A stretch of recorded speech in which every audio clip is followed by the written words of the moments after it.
back on. Welcome back, everybody. We hope you enjoyed your lunch break. What we have next is Mastering SEO in 2015 by Julia Papageorgiou. Stage is yours, Julia. Thank you. So hi, everyone. I'm Julia.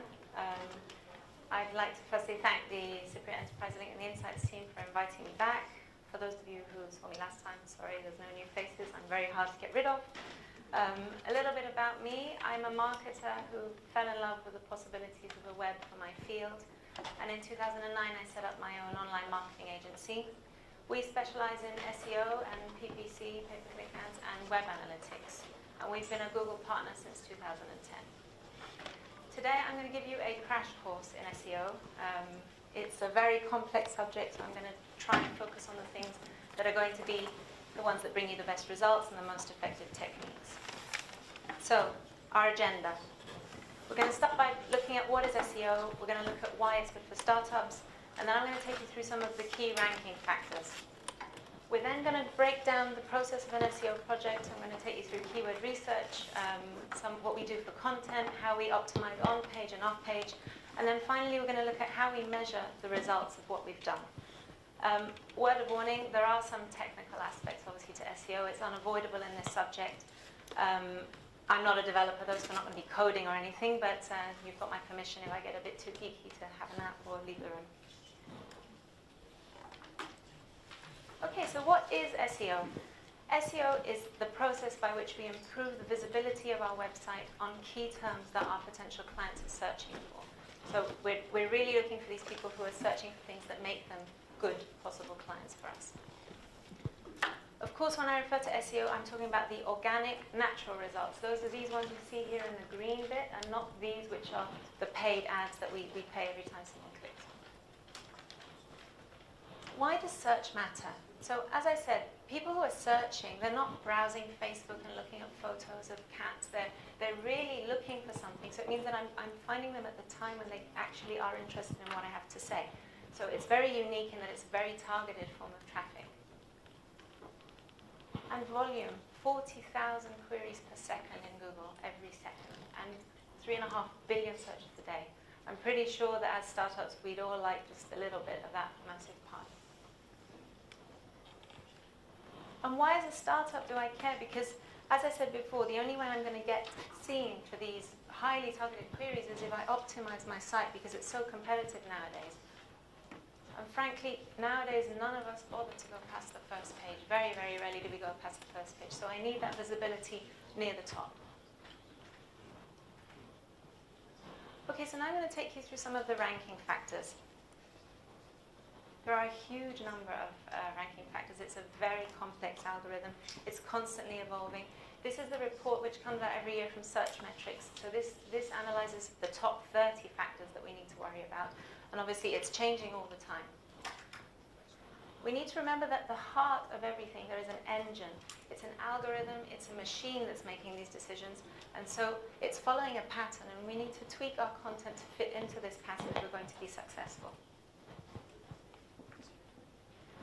There are certain things also on the user side which determine the rankings nowadays, and one of these is the query type. So if I type in timer 5 minutes, I literally get a handy timer straight in the search results now. If I type in a question, what is SEO? Google no longer just returns a big bunch of links and I have to go find it. It pulls in a definition from a trusted source. So in this case, Wikipedia is answering my question, again, directly in the results. Flight numbers. I get my gates, I get deliveries, it's not delivery, arrival times, any delays, again, real-time data updated in the results. And chandelier, if I search for chandelier now, I don't get information on ornate dining room lights. They give me the video of Sia's song, because they're assuming that I want to watch it, again, in the search results. Other factors that influence what I see as a searcher is my social graph. So Google knows things that I've liked on Google+, it knows things my friends have liked, and it's going to give me things which it feels are more relevant to me because of that. My profile, my Google account language, my location, again, I'm getting results that are tailored to my needs, and also my previous behavior. So Google knows if I'm constantly searching for something and I'm clicking on result number 6, it's going to start to move that up for me because it's trying to be helpful. So that means that if you are one of these people who constantly searches for something that's relevant to your business and you click on your result, eventually you're going to see rankings that are not the same as somebody else because Google's trying to be helpful. Okay, those are some of the things on the user side, but what about on the side of the website that we can control? Again, there are lots of ranking factors. By far the most important ranking factor is your content. The content you have on your site determines where you're going to rank. Google is looking for authority content. It doesn't want repetitive, spammy stuff. They're looking for content that adds value. They like lots of content, not just text. We're talking about videos, files, presentations, infographics. And they also want to see that you're updating frequently. They want to see that you're maintaining your site and you're putting effort into it. And also unique. They don't like duplicate content. They don't like sites that just pull content from other sources and it's not yours. It's not something you've created. Technical factors. So in order to help Google understand and index the content on our pages, we have to create things that help them understand, like a page title and a meta description, which goes in our source code. These are things that help Google understand what our pages are about. How fast is your site? We're in the age of mobile now, and page loading time is hugely important. Domain age, so the longer I've been around, the more Google's going to trust me. And also the click-through rate on the search results. So the more people who click on my result, Google understands that means that my result is relevant for that query. So again, that's going to help me move up. And finally, links. So the number and the quality of the links that are pointing back to your pages and your domain as a whole have been a very core part of the ranking algorithm for many, many years, and it's still important to this day. Up and coming, very important user experience. Have we got a logical layout? Have we got a good navigation? Is it easy for customers to browse around our site? How long are they staying on our site? Google knows a lot of this stuff from our analytics as well, so they are using this data. Bounce rate. How many people come to your site and then leave straight away? They bounce off. This means that they're not finding relevant content. And finally, return to the search results. This is the ultimate no-no. If I search and I come to your site, then I click that back button, Google knows that. And that gives my site a little minus point because they feel that it means I wasn't relevant to that query. So on that query, I will start to see my position going down. Social signals. So Google and Bing both considered how many times our URLs have been tweeted, retweeted, shared, and liked on Facebook. +1, obviously Google Plus has a lot of information feeding back, and the authority of the person sharing the URL. So if I have an article on my blog which is shared by an industry guru, then that has a lot more weight than, say, my cousin tweeting it out, because it means that that person is influential in that field. And coming soon, we have a big algorithm update coming on the 21st of April, which has been called Mobile Get On in the industry. So on the 21st of April, Google has announced that mobile-friendly sites or non-mobile friendly sites will see their rankings affected on all mobile searches. Why are they doing this? So basically, mobile search is on the rise. This is data from the UK and the US. You can see that the growth rate on mobile phones versus tablets and desktops is huge. It's much, much larger. Some more data, which is more recent. This is the last 2 years. You can see by December last year, 21% of all searches in Google were done on a mobile phone. So that means that 1 in 3 of all searches now are on either a mobile or a tablet. What that means is that Google has to protect its users. It has to push us all to be more mobile friendly so that they can protect the experience from their results for their users and continue to sell ads and make loads of money. So they've given us a really handy tool, the mobile friendly test, where I simply go to this link. By the way, I have a document that I'm going to give you all at the end, so you don't have to copy all these URLs furiously. Here, I'm just going to stick my website URL, click on the Analyze button, and then I'm going to get, hopefully, this really nice message that tells me, awesome, my page is mobile friendly. Important to note, this algorithm is a page-level algorithm, which means that if you have one page that is not mobile friendly, it's not going to hurt your whole site. It just means that any page that does not pass this test is going to be downgraded on mobile searches. This algorithm also is not affecting tablets or desktops yet, but obviously in the future we don't know. In order to be mobile friendly as well, what you need to be doing is you need to make sure that your site renders well on all screen sizes. You need to make sure it loads quickly, and also that it's thumb friendly, so no buttons that are too close together. Okay, so we've looked at some of the factors, and now we're going to look at the stages of an SEO project. And we're going to start with the first one, which is keyword research. So this is where we look at what people are searching for, how much volume there is in which markets, and then we try to choose our target keywords. There's obviously loads of tools. I am biased being a Google partner, but I'm trying to show you some of them, the free ones, obviously because it's for startups. But the Google Keyword Planner. So this gives me the opportunity to look for how much volume there is on certain keywords that I've already identified, but also to find new words. So here I can search for new keyword ideas, or I can get volume on ones that I've already found. In this case, if I click on search for new keyword ideas, I get this handy screen where I can stick in some seed words and let Google come back with some ideas, or I can stick in my landing page or my competitor's website, and then again let Google do some of the hard work for me. So when you fill that in and you click Get Ideas, for this example I've decided I'm selling mosquito repellent cream. You can see here I get this really nice graph back which shows me the monthly searches, and I can see that the demand for my product goes up in the summer months, as you'd expect anyway. And underneath this graph I get this really nice chart which shows me it's separated the keywords into themes for me, so that I can quickly start to highlight areas that I perhaps want to research more. So here, for example, sorry, the quality is not very good, but you were supposed to see these numbers. The mosquito cream has around 1,800 searches, but here I'm seeing that the repellent for babies, which I hadn't thought of before, has over 5,000 a month. So maybe that's something I want to look into a little bit more. If I then click on this ad group, I can go down to the level of the phrases and see how much demand there is every month for each phrase, and then I can start to download all this data and build my database of keywords. Just to note, these things here, they're related to AdWords. So the Keyword Planner is actually inside AdWords, but it's free. You can just sign up. You don't have to actually advertise to use it. But this data here on the competition and suggested bid is obviously if you're going to advertise.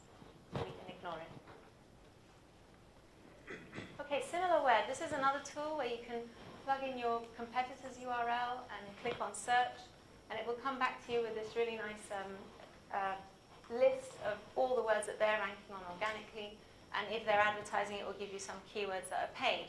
So again, I can get all these keywords and put them in my spreadsheet so that I'm starting to build up a database of ideas. SEMrush, another tool for competitive analysis. You can again plug in your competitor's URL and click on search, and you're going to get another big list of keywords. And all these keywords, by the way, we can go back to the planner and put them in and see how much volume there is. So Google Trends, this is another free tool that's out there, which gives you ideas on where you could possibly innovate. So with Google Trends, I get to compare specific keywords over time and see whether they're in decline or whether they're growing, because the last thing I want to do is spend months preparing an SEO project and find out that I've actually focused on something which has already been going down. So here I can see I'm comparing the blue line, sorry, they're cut off. The blue line is mosquito net, the green line is mosquito spray, and the red line is mosquito repellent, which was my initial idea. So I can see here that the blue line is really growing, so I can click on that and find out which words inside that are the ones that are contributing to this huge rise. So I can see here that it's actually mosquito nets for beds. So that's giving me an idea now of possibly complementary products I might want to consider. I can also click on regional interest to determine, for example, here I've clicked on mosquito spray, and I can see that the growth in those queries are coming mainly from these two markets. And this is going to start to help me with my marketing planning as well. Global Market Finder. So this is, again, another tool. This is part of the Google Translate suite of tools.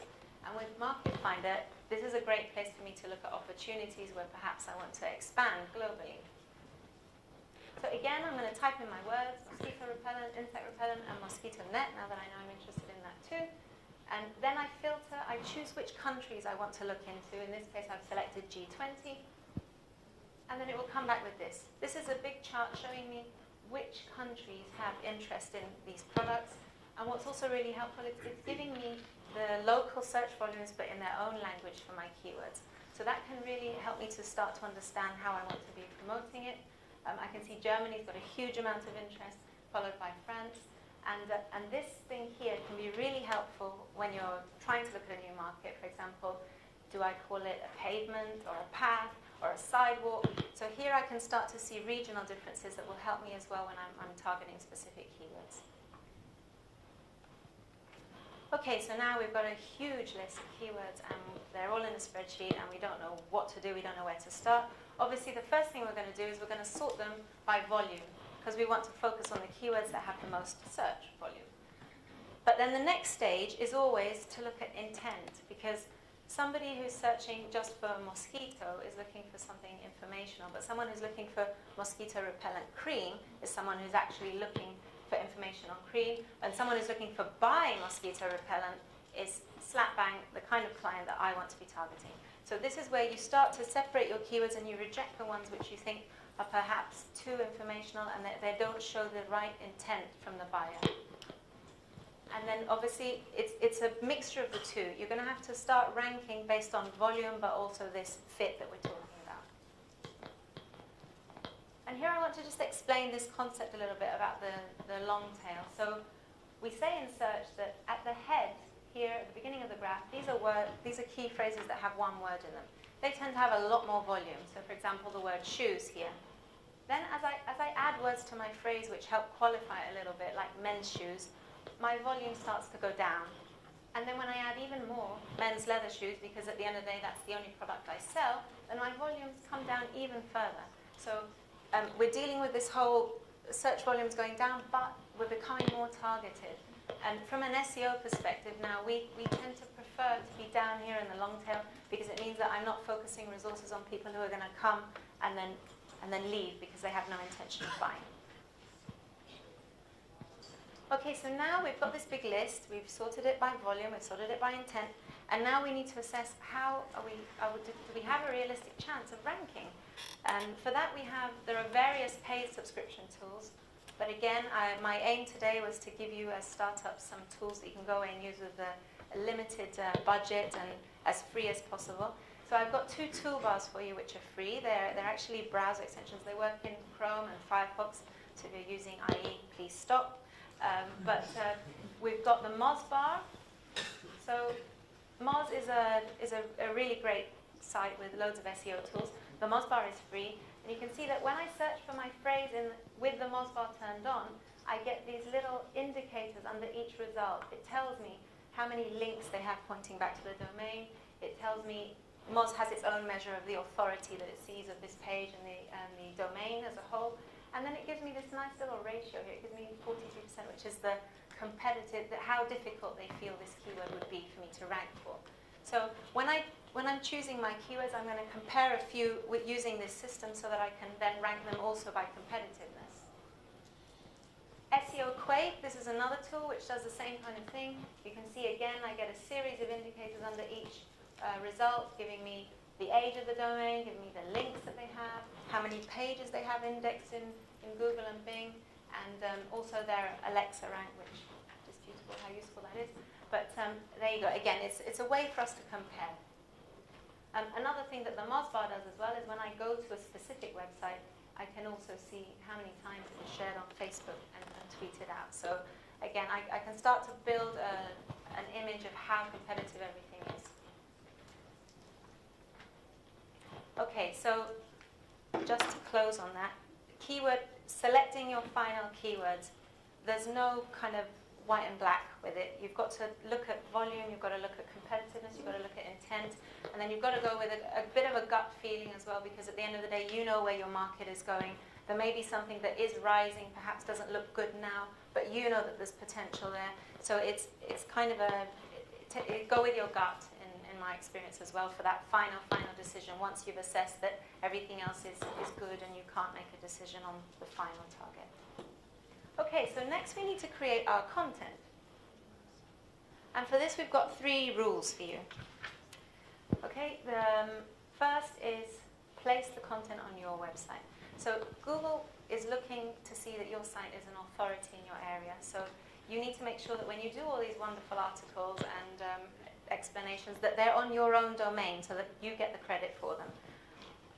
You need to also make sure you've got an ongoing strategy. You need to have this content, as we said, it has to be updated frequently. So make sure you've got a strategy for bringing things out on a regular basis, whether that be your blog posts or white papers. And try and make content that is inherently helpful to people, so things that solve problems as well as being entertaining and engaging. So something that really helps your target audience. And authority content. So this is what Google is looking for. They're looking for content that places you as an expert in your field. That means it has to add value to your industry. It's got to command trust. And you want it, of course, as we said before, to be helpful, but also to be engaging and capture their attention. And here I want to talk a little bit about the Google Panda update. So this was an algorithm update which came about in February 2011.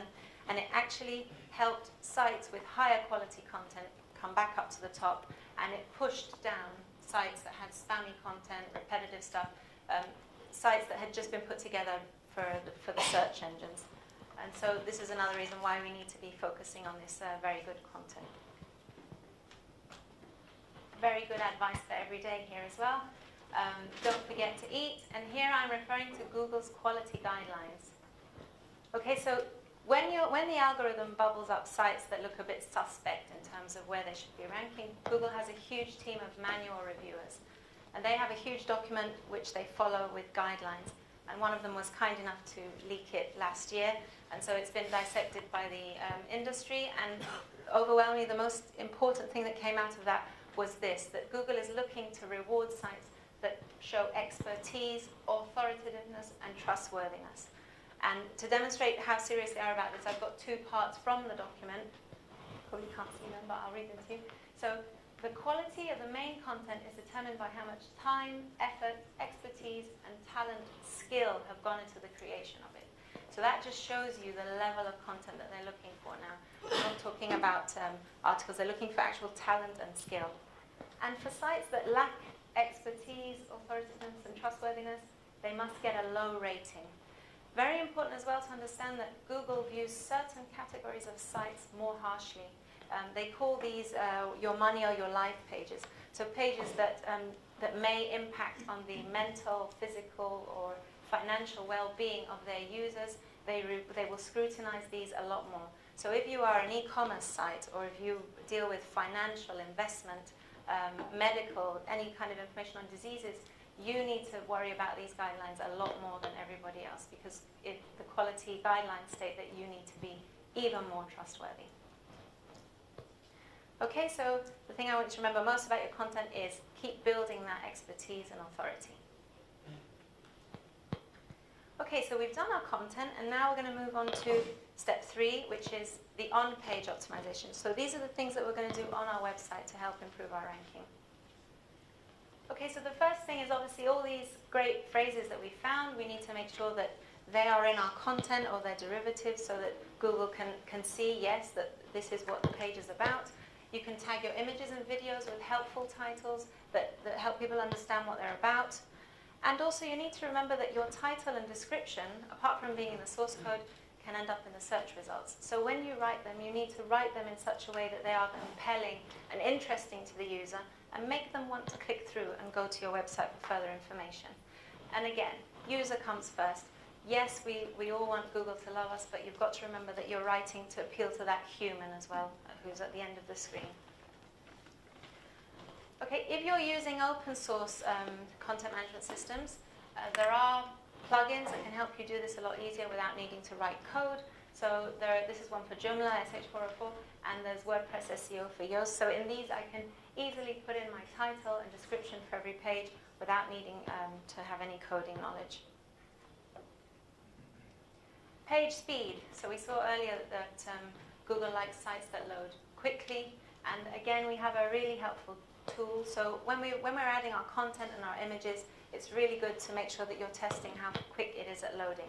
You can use this tool. Again, we're simply going to put in our URL here, click on the button, and then I'm going to get two things. I'm going to get it at a speed performance for desktop and mobile. So here, what's great about it is it comes back and it's giving me suggestions on how I can improve my speed. So you can see here that I need to leverage browser caching. And on mobile, I need to be looking at my scripts as well and try to optimize my images to pull up this speed. Okay, here I want to talk a little bit about the knowledge graph. So this is the change that's happening in Google results now, where we're not seeing just a big list of blue links. We're seeing things being pulled into the search results. And the reason Google is doing this is because they're trying to help us consume more information in less time. They are obviously catering to the mobile customer, but they're also looking at conversational search, which is obviously a big part of the future. So here, for example, when I search restaurants from Limassol, I don't just get irrelevant stuff. They know where I am. They're giving me a map. They're giving me a list of restaurants, and they're also giving me the phone number because they're guessing that I want to call up and book a table. So again, they're starting to understand the intent of my search from the way I'm phrasing it and from their experience, and so they're trying to give us things that are easier for us to use. Another example. If you put in a release date for a film now, you will get the answer here, but then you'll also get these things. You'll get information on the cast, on the director, running times. So again, they're starting to understand what we're after and saving us the trouble of having to click and go anywhere else. Mojito, they're assuming straight away I want to make one. So I've got all the ingredients here and preparation, again, directly in the search results. So the result of all this knowledge graph business is what? It is that when I do a search now on 5-star hotel service, if I'm ranking number 1 organically, I'm actually all the way down here now. So it's very hard to get visibility with this new knowledge graph thing. So what I wanted to do is to show you a little bit about how you can get into knowledge graph. Do we have developers in the audience? Okay, a few. So this is going to interest them more than everyone else, sorry. Okay, so schema markup. Schema markup is a collection of HTML tags which help you to tag your site in such a way that Google understands what these individual elements are. So for example, I can tag one line and say, this is my address, this is my company logo, and I help Google to get what it needs to pull this information into the search results. This is an example. So here this is a recipe that's been tagged with schema. I can see that it's telling me here that it's a recipe, and then it has specific names, which are properties, ingredients, and recipe instructions. And that way Google understands that that thing on my page is all of the elements that make up a recipe. And that will help it to put these things into the search results for me from my site. Okay, JSON-LD. So this is another thing that support has recently been announced for. And JSON-LD is a way that developers can reuse data from other websites. So it's for linked data. So it means that I can just pull in elements from other sites as well now, and again, Google will recognize them. These are very technical things. Again, in the list of resources I'm going to give you, developers can go away and find out a little bit more about these. Wrong slide. Wikipedia. If you're lucky enough to be able to get yourself an entry in Wikipedia, then obviously that's going to help you pull down into the knowledge graph. And finally, Google My Business. So Google has this nice tool where I can get my site on search and maps and on Google Plus all in one go without needing to do it 3 separate times. And if you sign up on here, when someone searches on your brand name, you'll get this nice thing where it shows what you do, your logo, and your working hours, and telephone number, and everything. So again, straight into the search results. Okay, so at this stage, we've mocked up our site, we've done our content, we've done everything. And at this stage, we highly recommend you open a Google Webmaster Tools account. This is a free tool from Google, which really helps us to understand how they're seeing our site. Some of the things you get in Webmaster Tools, it will tell you when it finds DNS server errors. When it crawls, if it finds any 404 pages, it will give you details of where they are, so you can go away and fix them. When you are finished with your site, you can submit your sitemap directly in Webmaster Tools so that Google can come and crawl it and find your new pages. It also gives a really nice report on what queries you're appearing for. And also, it gives us notices on malware or hacking that it finds when it comes. And also, if you've been doing any dodgy link building, you will get a notice in here warning you that they found it. So very good to have. Okay, and our final stage, you'll be pleased to know, is our off-page optimization. Okay. So here, it's going to talk about link building. There's been a lot of talk in the industry. Is link building dead? There's been high-profile people from Google who've said it's not going to help you. But the fact is that research shows it's still a very, very important part of ranking factors. But you need to play by the rules now, because if you don't, Google is actively fighting against people who are trying to game the system with links. JCPenney is a huge US retail store, and in 2011 the New York Times ran an article called The Dirty Secrets of Search, in which they were discussing the fact that JCPenney was ranking on everything from furniture to tablecloths to outranking even manufacturers on their own products like Samsonite luggage. And so they got an expert to look into this, and they uncovered a huge farm of dodgy links. So there were links to dresses on JCPenney on sites about nuclear engineering, about diseases, everything you could imagine that was very dodgy. So the result of this was that Google actually did a manual penalty on their site, and they watched their rankings disappear overnight from number 1 to like number 70. So these are the kind of things that Google is up against, and this is one of the reasons why we had the Penguin update. So in April 2012, we had a big update to the algorithm, which was designed to do exactly this. It was designed to catch sites that were trying to spam the results with by obtaining or buying links from these networks that had been built primarily to boost rankings. So there's a lot of sites where you can stick articles for free, and you can write whatever you want, and you can link back wherever you want. All of these things were hurt in this update because, again, they're trying to protect their users. They want to provide the best possible result and not just people who've managed to game the system. Okay, so some safe link building techniques. Okay, so the first one, and by far the most effective nowadays, is for you to set up a blog on your website and get active. So start creating all of these nice articles that we've talked about, send them out to your database in your newsletter, and put them out on your social channels. And then make sure you keep adding this content which is creating value. Because if you create something that is actually useful, then people are more likely to share it. And thereby they're going, and then they may refer to it in other blog posts. And that way you're going to start to build links organically, which is the way Google wants you to do it as well. Number 2, you can look at other ways. You could sponsor local events. You can sponsor local conferences, colleges. You could also do something really fun, like this agency. They built a playable Pac-Man game on their 404 page. So obviously it didn't do a lot for relevant queries, but it brought them some links, you know, and they had a bit of fun with it. Was that me? No. Okay, so the kind of links you want to avoid building, we mentioned a little bit earlier as well. There are a lot of article sites out there where you can stick your content in for free. There's a lot of free press release submission sites. Avoid them. They're not going to help you right now with rankings. And poor quality directories, you know, the ones where you're listed against businesses that have nothing to do with you. Those are the kind of things that are not going to help you. And also all this blog comment spam that we see everywhere, where someone just comes to your blog and writes, hey, I love what you've done, you're amazing, please write more. And then underneath they write, please come and buy whatever. So these are the things that don't work anymore and are going to hurt you. Some tools you can use, again, to find where your competitors have links, because that will give you ideas on where to go and get some for yourself. So Moz has another free tool called Open Site Explorer. Here again, I'm going to stick my competitor's URL, and underneath I'm going to get a nice list of where they have links. And again, Moz is going to tell me how authoritative they feel these domains are, so I can start to focus on the ones that are more useful.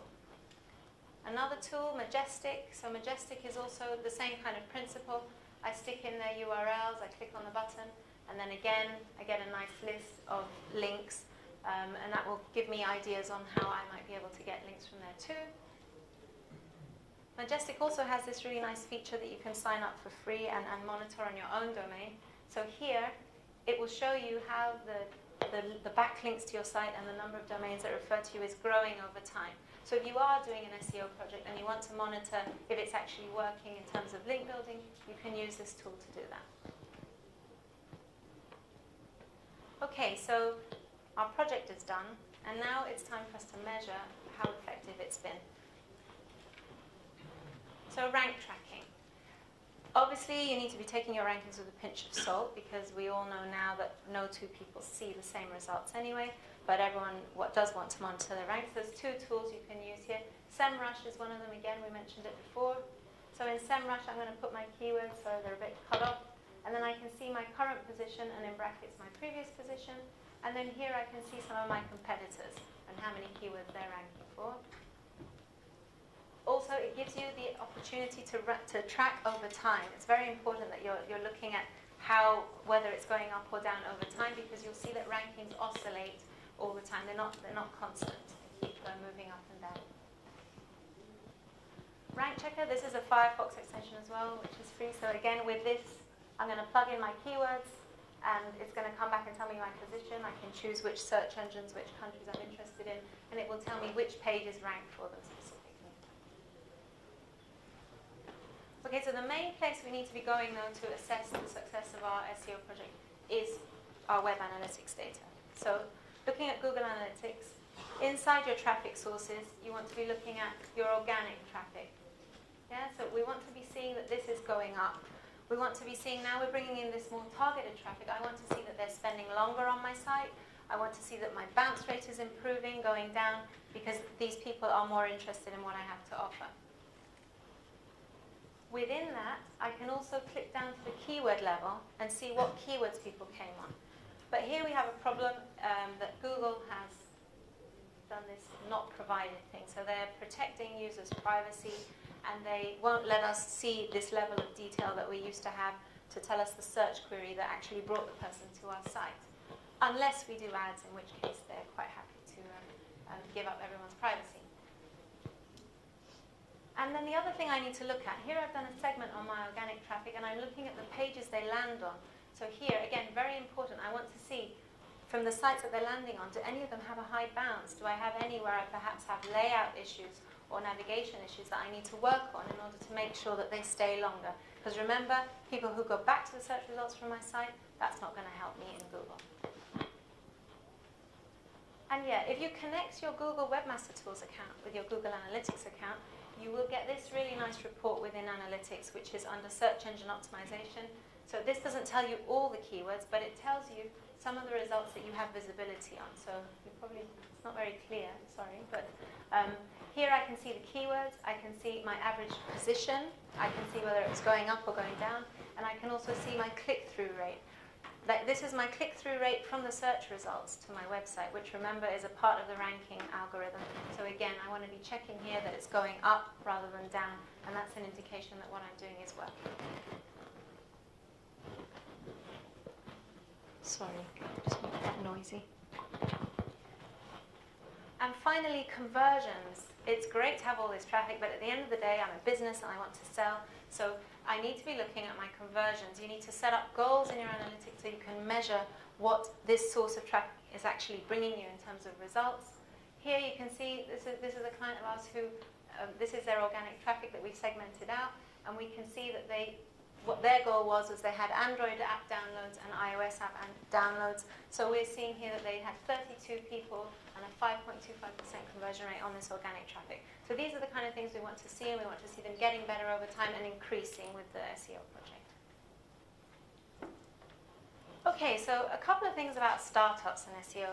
So a lot of people say, well, I have a new product and it's an innovation and nobody's actually looking for it. What am I going to do in terms of SEO? So in that case, if it's something that people are perhaps not searching for, your job as a startup is to go out and find this potential audience and community.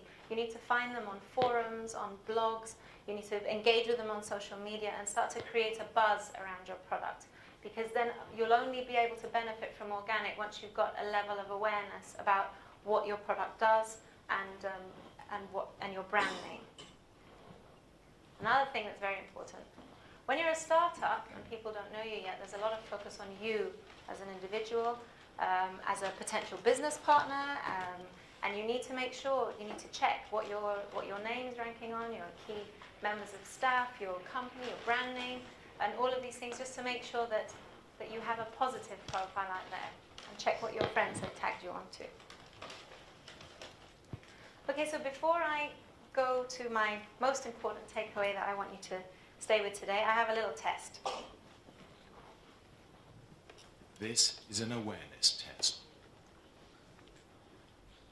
How many passes does the team in white make?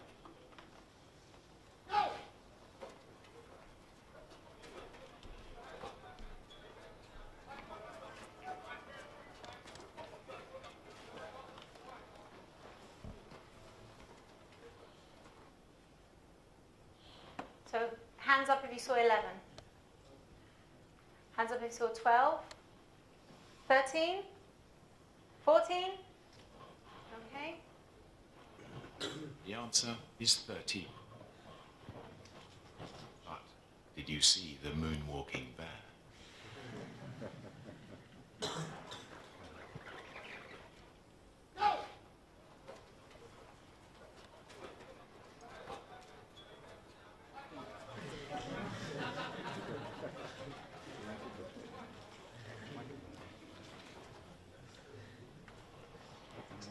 Okay, so the point is here, don't focus so much on the small details that you ignore, you lose sight of the big picture.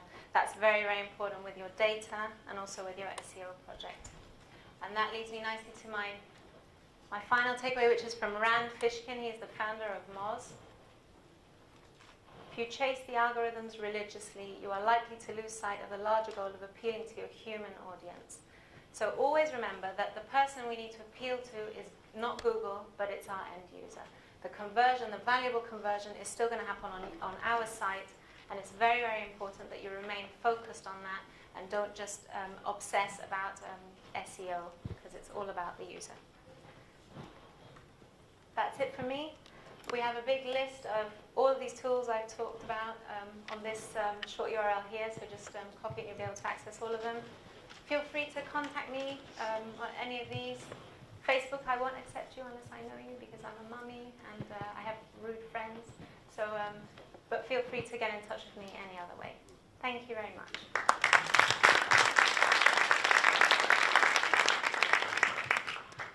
If there's any questions, we can take a few.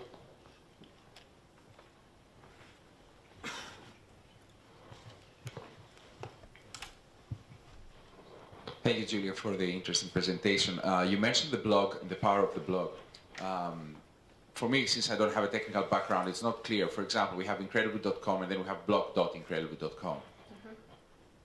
If people land in the blog, still we're not sure we're going to be able to redirect them there. And even if Google understands that the blog is an authority, all the other links are to the web page.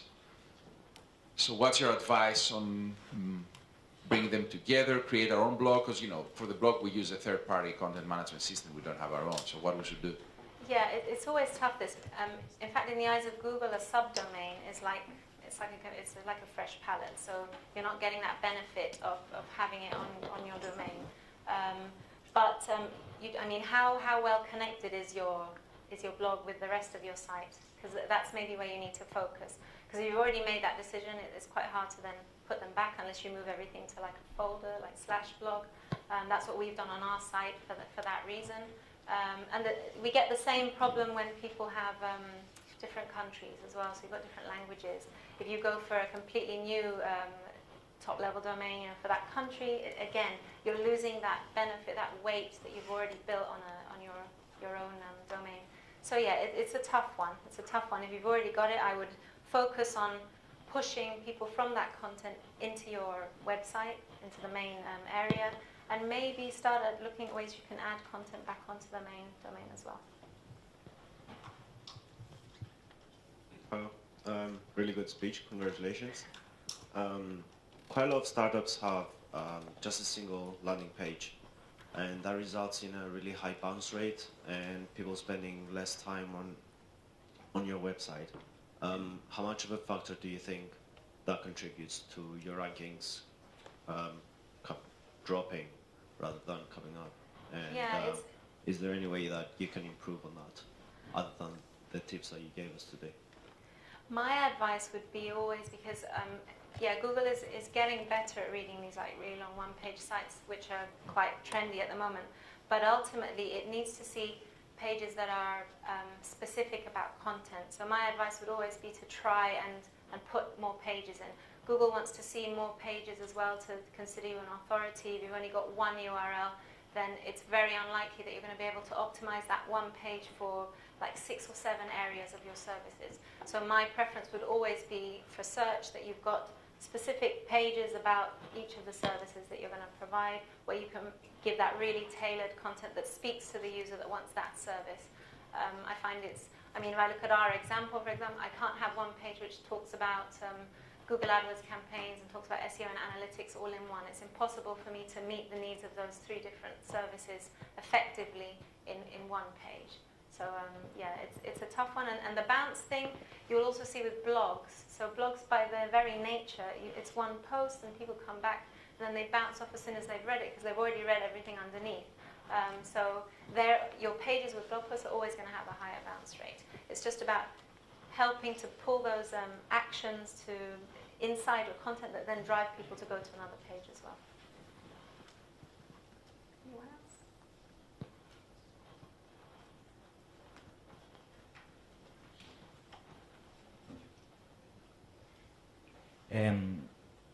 That was a great speech, even better than the first one. It was a couple of years ago. I read somewhere recently that it's important to add extensions to organic listings. I'd like your opinion on that, please. And if it is important, can you tell us a bit more how to do it technically? Because I'm not a developer, I would prefer not to give you the wrong information on that. But these extensions, rich snippets, all of these, and the schema, they're all things that are going to help you to have more information about around your listing in the site. You'll see that, for example, your listing might have more things under it, and then you push other results down. These are all using these rich snippets. Because I'm not a coder, I would prefer to send you the right resources so you can read up about it.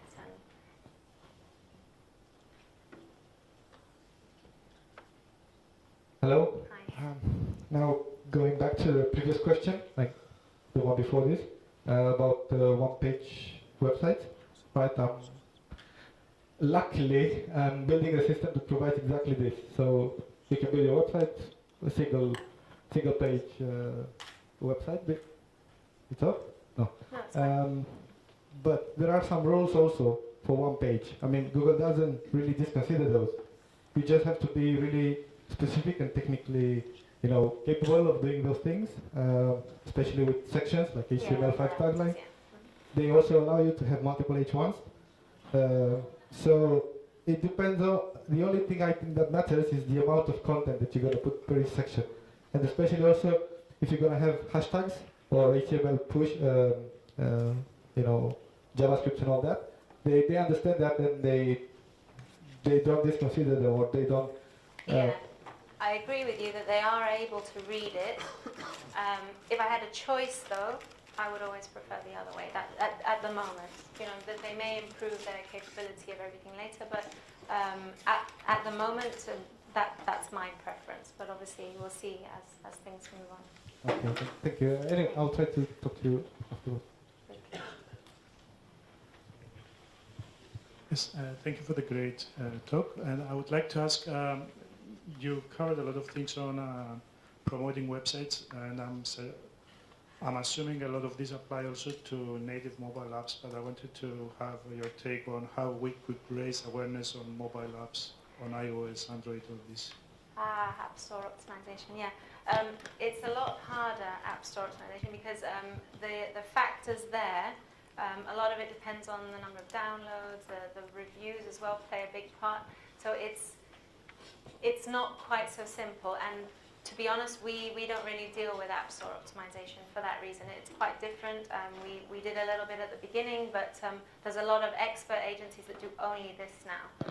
So I'm happy to put you in touch with people who can help you on that.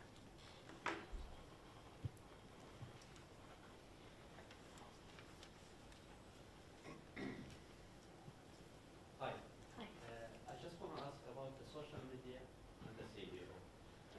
important is the Google Plus to be in it comparing to the other social media out there, especially for the SEO in Google? Yeah, well, obviously Google loves Google Plus a lot more than it loves Facebook. What we found with Google Plus is that if you have content on there, you can very quickly get in the search results. So if you put a post out on Google Plus, it will tend to rank very, very quickly. It's obviously the problem with Google Plus from our perspective as a business is that there's hardly anyone on it compared to Facebook. There's very much a kind of tech and marketing community there rather than lots and lots of people like Facebook.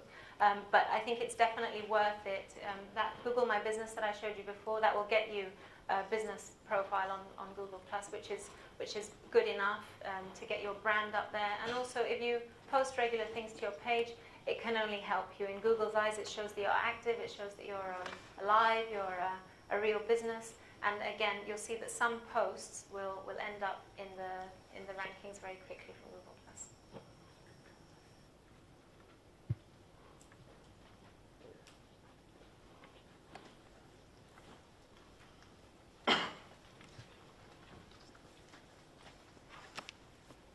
Thank you.